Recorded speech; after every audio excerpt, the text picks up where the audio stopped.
welcome. Thanks for having me. So how would you describe Letterkenny? It's a melting pot of small town life. You know, you've got it's true to where I grew up in Listowel, Ontario. Mm-hmm. The groups you kind of have in the town in high school mainly. You've got your Hicks, you've got your Skids, you've got your hockey players. So the Hicks That's are the obviously three archetypal groups. Yeah, Okay. yeah. The Hicks are the farmers, obviously. The Skids are the ones that smoke outside the convenience store. Often listen to goth metal, you know, like dress goth, and then the hockey players are the jock aspect. And where did you fit in? I was a jock. I was a hockey player, but I was co-president of my student council, so I got along with everybody, right? You know, I was in the melting pot for sure. Did you have ambitions to make television, to write at that time? No. I came up playing hockey. I played 4 seasons a year. I played junior, and I thought that. You know, like you play that much and hockey's just all you know. You don't really think about anything else. You know, you plan to like go pro or you plan to like try to get a scholarship and you don't really think about whether that's reasonable or not because you're just always playing. You don't have time to think about much else. It's school, sleep, and hockey. So I guess up until I was 18, I thought that I'd go on in hockey. I thought that I'd do something, maybe get a scholarship in the States. And my dad just kind of sat me down one time and said, you know, you're living away from home. You've been living away from home for 2 years. You know, like, is this really reasonable? You know, you're not a big points guy. You're a kind of a corner guy, a mucker. It just became apparent that I really didn't have a future in hockey. So I had to start thinking seriously about something else.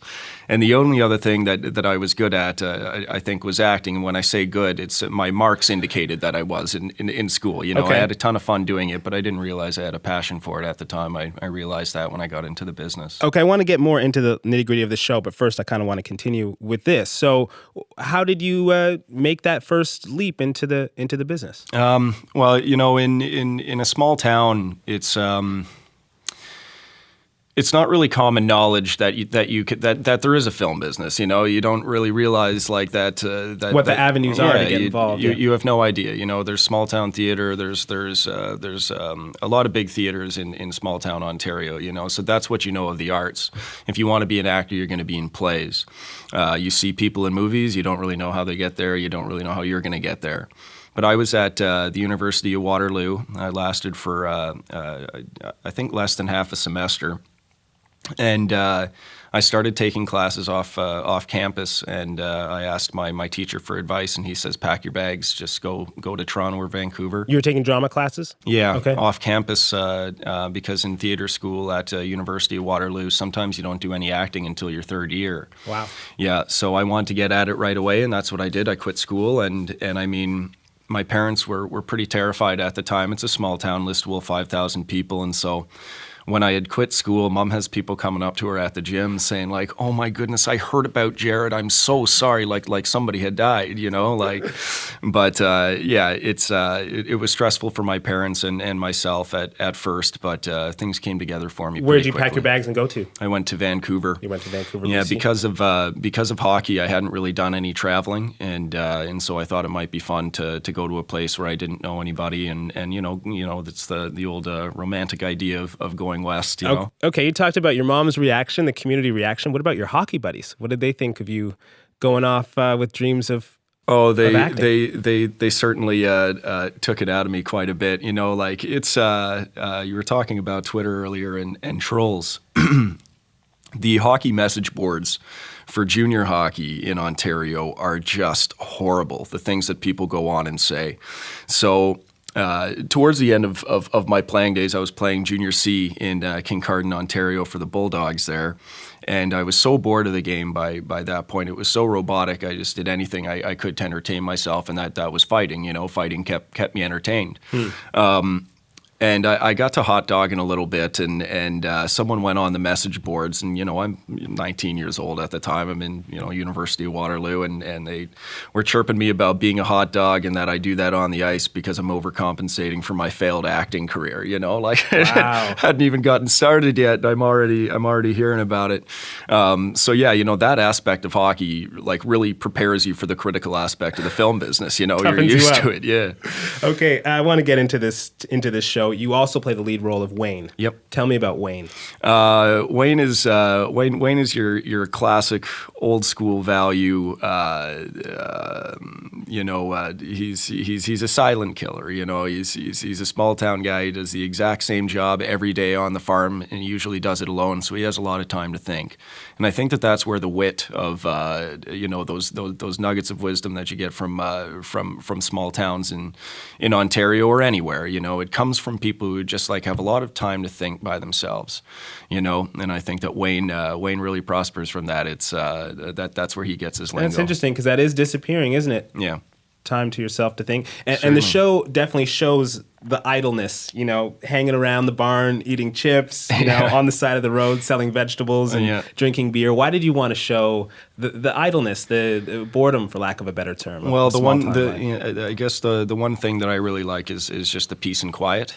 It's really nice when I go home to Listowel, just how quiet it is. You know, I've lived in Vancouver and Toronto, and I'm in Montreal now, and I'd say the biggest hustle is in Toronto, but I go home to Listowel and it's quiet at night. You know, like there's no commotion outside. There's no sirens. How do you find time to think when you're in the city? You have to be in the city most of the time now. Yeah, well, I have noise cancellation headphones, and I have those on. Like I go through AAA batteries like once a day on those things. You know, so that's how I write. That's my process, and then I usually have a very Canadian show on the TV on mute, something like Canadian Pickers.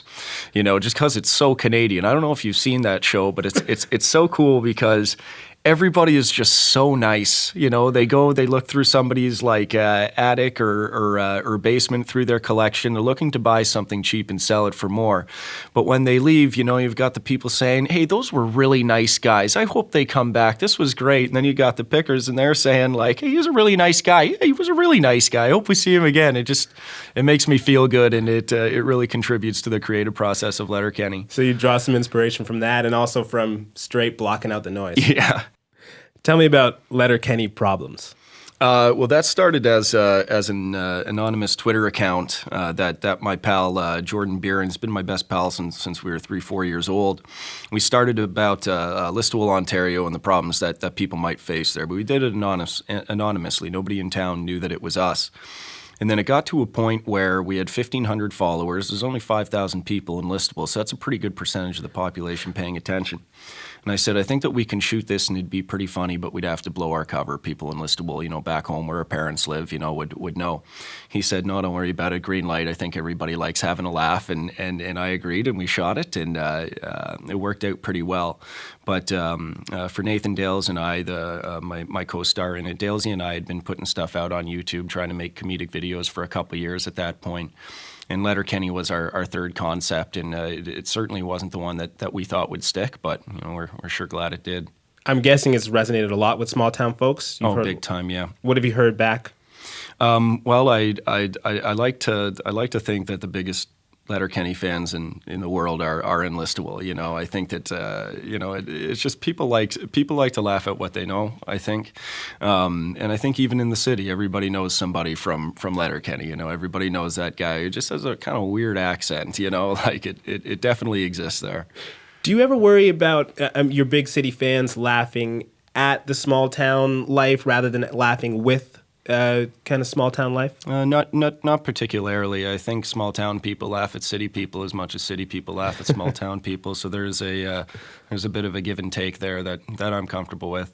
You've talked about small town life in terms of having time to think up witticisms and stuff being kind of key to the comedy. What else do you think it is about these places that gives big laughs? There's an innocence. There's a charm. There's something you know but don't know at all. You know, I remember when we would drive to the city as kids, one of the things that Dad would always point out would be the Mennonites working in the field and how hard they worked, you know, and I think there's just this curiosity. There's something that you don't know about it, something that you really admire and respect about it, and you want to know more about it. But Letterkenny, you know, like as much as it's small town Ontario is small town Manitoba, small town Saskatchewan, even small town Wisconsin, small town Idaho. So I think everybody knows somebody from there. There's something universal there. Mm-hmm. Well, best of luck to you, Jared. Hey, thank you very much for having me. Gladly.